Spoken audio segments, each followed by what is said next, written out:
Let's go back in time just for a moment. Let's talk about Texas A&M and Indiana. I'm going to use these two teams as an example. Remember Texas A&M back in 2022, and Jimbo Fisher was their head coach. Remember that? Texas A&M at the time was ranked number 1. Their team was considered the greatest of all time. You remember that, don't you?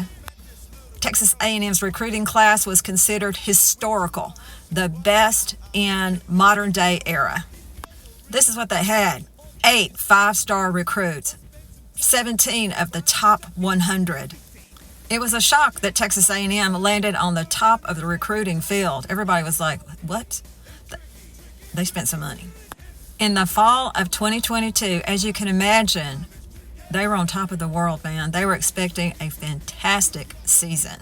How did they pan out? 5-7 with a historical loss to Appalachia State. That's how they did.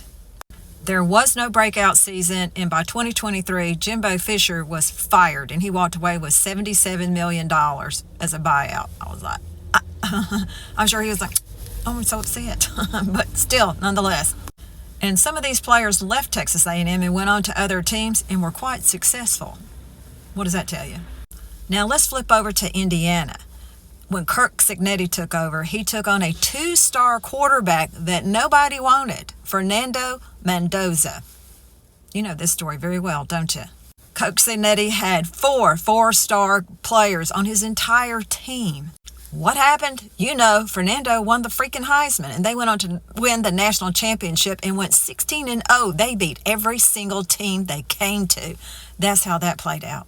This was Indiana's first national championship in program history. That's how much they slayed. You heard.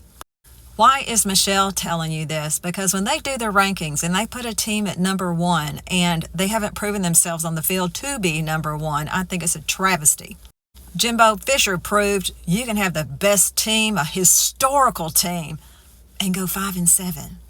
Or you can have a 2-star quarterback and 4 4-star players and win it all and never get beat.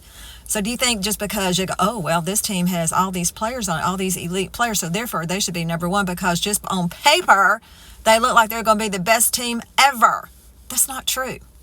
And how many times are we going to have to prove this before the people that are in charge of this? Oh, I know it's the media. Y'all are the ones voting on this. Get a grip, man. Do you not pay attention to anything? Come on. So what else did we learn from this is that some of the players that left Texas A&M went on to be successful. So is coaching. Coaching is part of this. And no, it's not always the head coach. That's not the guy you need to fire. Start with the other ones first and start rotating those around instead of just